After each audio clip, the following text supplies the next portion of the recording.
Good morning, everybody. It's Professor Cicerelli. Um, just, I want to go over today a little more about the Atlantis story. Um, as we've been discussing, in our first little excursion into talking about different conspiracy theories, the first one being this Atlantis myth, I guess we want to call it at this point. Myth, not in the sense of that it didn't happen, because we're still deciding whether we think that. But myth in the sense that this story has taken on mythic proportions. It's shown up in everything from SpongeBob SquarePants to different comics have been written about it. It's shown up in movies, television, etc. This story. We mentioned that the original source for the information we have about Atlantis is the writing of Plato, the Greek philosopher, from about 350 BC. And Plato was writing about a time that he said was, or that was supposed to have been 9,000 years before his time, this discussion of Atlantis, which puts the Atlantis story at about 11,000 BC, if in fact it's true. There have been speculations about maybe there was they added a zero. There was an added zero on the end of the 11,000, so it's really not 11,000. It's more like 1100 BC. But nevertheless, if we take the source at what it says 11,000 or 9,000 years before Plato's time.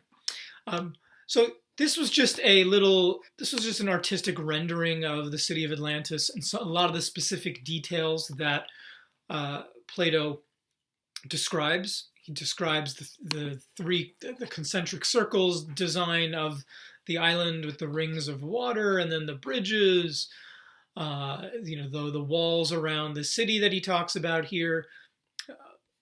Walls around the city, the sort of boat system and bridge system for the boats to get in, the houses in the surrounding countryside and the hills around. All these things Plato talks about in his writing. And so what we'd said was that if we were investigating this theory about into the truth of the Atlantis story, what we'd want to do is compile some points that Plato, some good specific points that Plato makes about the city of Atlantis, and then try to find a good parallel that we know about, a parallel city that we know about from history, either through archaeology or other discoveries, and ask ourselves, is this a good candidate for being the city of Atlantis based on what we know about the city of Atlantis from Plato? And then, so therefore, having to do a sort of compare and contrast. Is this other city that we know about? Does it meet some of the qualifications that Plato lays down for the city of Atlantis? Does it have that circular shape? Is it a big island? Is it surrounded by other islands that Plato talks about? And we'll look at some examples from Plato's text for some of those key details that he gives us about the city of Atlantis. And so if we turn to his source, one of the things he tells us, looking at this paragraph here, he tells us that this city of Atlantis was a mighty power which unprovoked made an expedition against the whole of Europe and Asia, and to which your city, being Athens, put an end. Basically, Athens, the city of Athens was eventually able to rise up and defeat Atlantis. But it was making expeditions unprovoked, we're told here. So not necessarily being a peaceful people who just kept to themselves. They were actually, they were trying to conquer, according to what's going on here. We learned that the island was larger than Libya and Asia put together.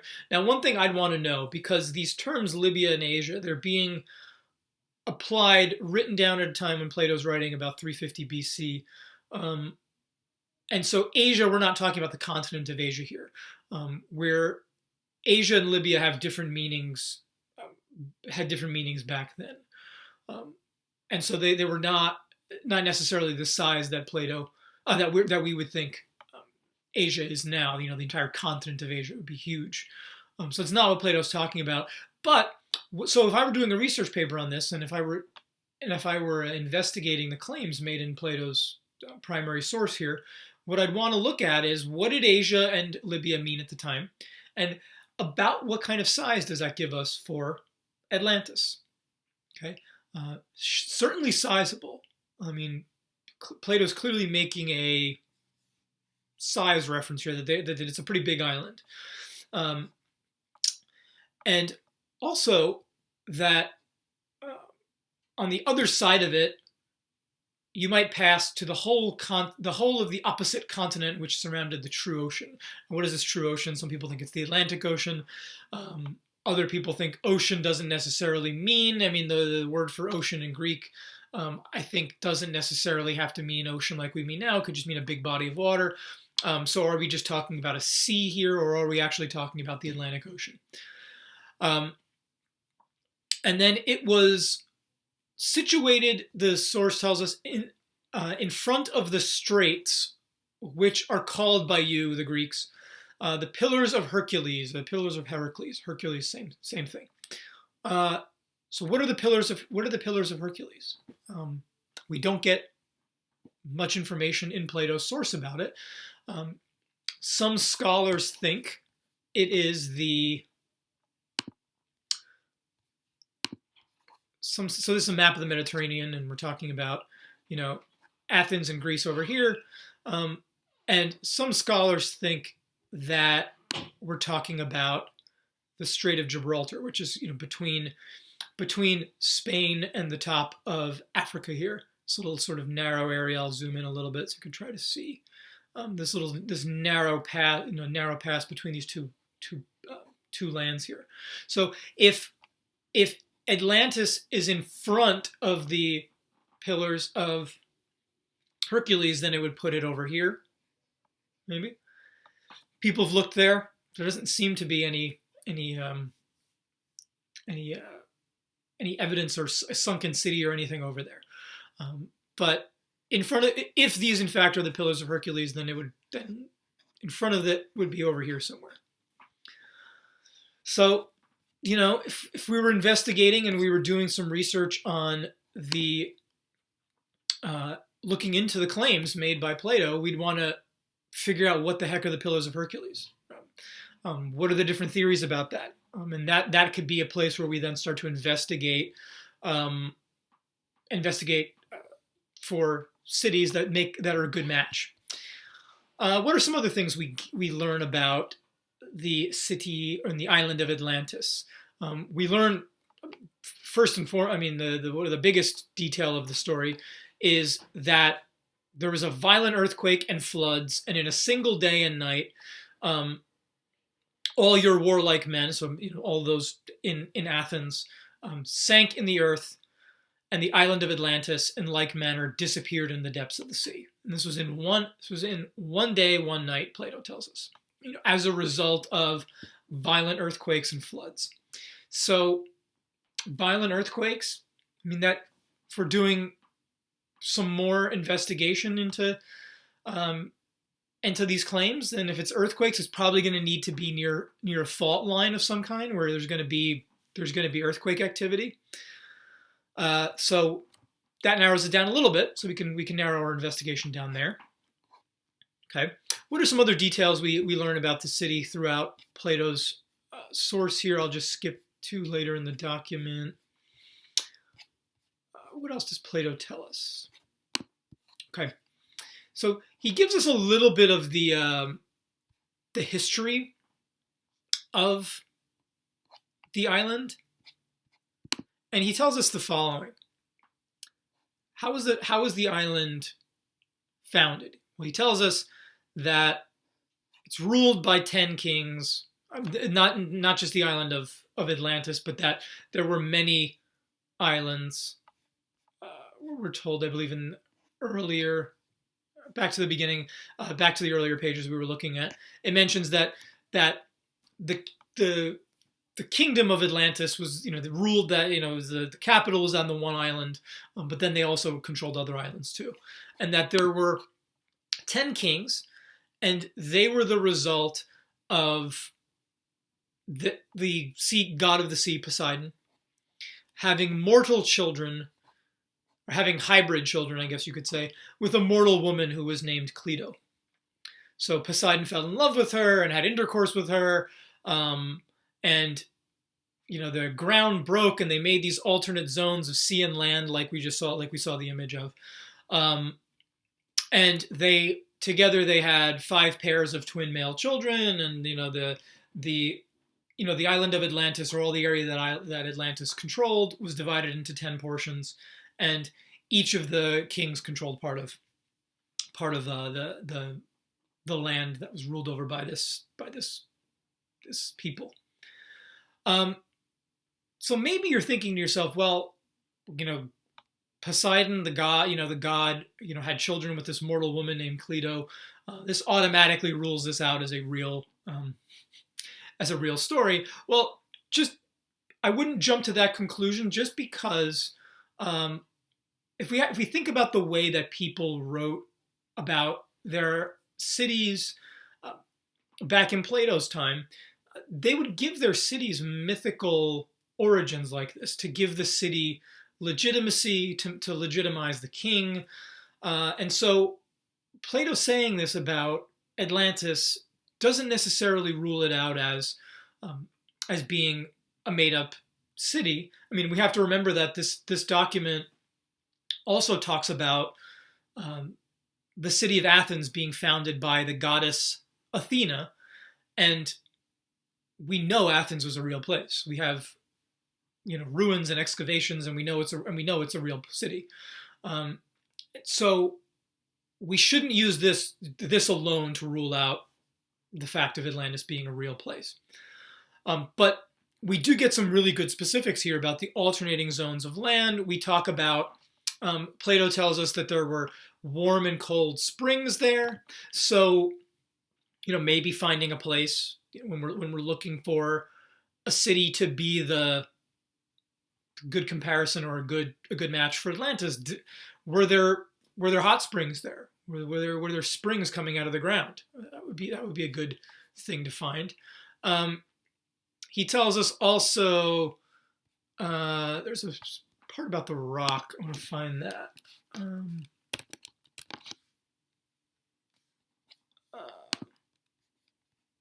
on.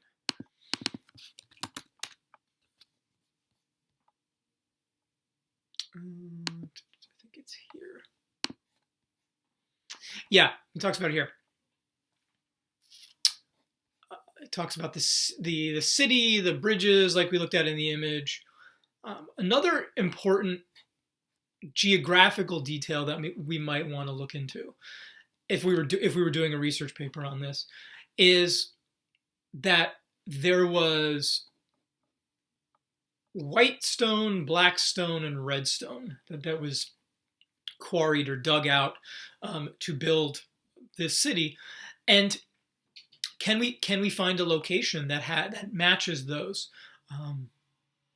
I read a little bit, and we'll when we look at some secondary sources based on the Atlantis. One of the arguments made by secondary sources is that red and black stone that automatically situates us on a volcanic island, somewhere volcanic, and so we've got to look for volcanic activity if we've got these color stones. So that also helps us narrow down where we're looking. If we have to look at islands that have volcanic activity. So we've got the color of the stones. What else do we have? We talk about the racetrack. We already looked. So when we saw that image, we saw that. So the country surrounding the city. Remember, the city was this image that I showed you here. So the city surrounded immediately. The surrounding city was a level plain that was itself surrounded by mountains. So if you look at the image here, pretty good rendering. Plains surrounding it, flat plains where we've got houses and settlements, and then mountains in the distance. Okay, so we've got to find a place that sort of meets that definition. Now, this place that we find might be at the bottom of the ocean because Atlantis was covered by water. But if we're looking historically, we want to find a place that had some mountains or at least hill region. Okay, for now, I think these are sort of how the island was ruled and how in the end the island was Atlantis. In its battle against Athens, Athens was able to hold them off in fighting them, but then Zeus, it tells us, the god Zeus, god of the gods here, sent down a punishment on Atlantis because they had, as the document tells us, their divine portion had begun to fade away. They'd sort of become corrupted and more giving into their desires and wanting wealth too much, etc. And so they were this earthquake kind of was sent there, and this gigantic flood, and then therefore wiped them out. So those are some of the things that we might want to look into if we're trying to do the compare and contrast between Atlantis and some other civilization to compare Atlantis to say, hey, maybe this is a good match. Those are some points that we might want to look at, points of similarity and possibly difference that we want to use to investigate and decide whether we have a good match for a city that might have been Atlantis historically. Because remember, like I said, that name Atlantis would not have been the name that the actual civilization from Atlantis would have used. All of these names that we're getting in Plato's source are translated into the Greek. So the god of the sea is Poseidon, but the Atlanteans would not have called him Poseidon. They would have had a different name. But all these things are being converted or translated into Greek, so that for Greek speakers to understand. So those are some possibilities that if we were doing some research on this that we might want to look into.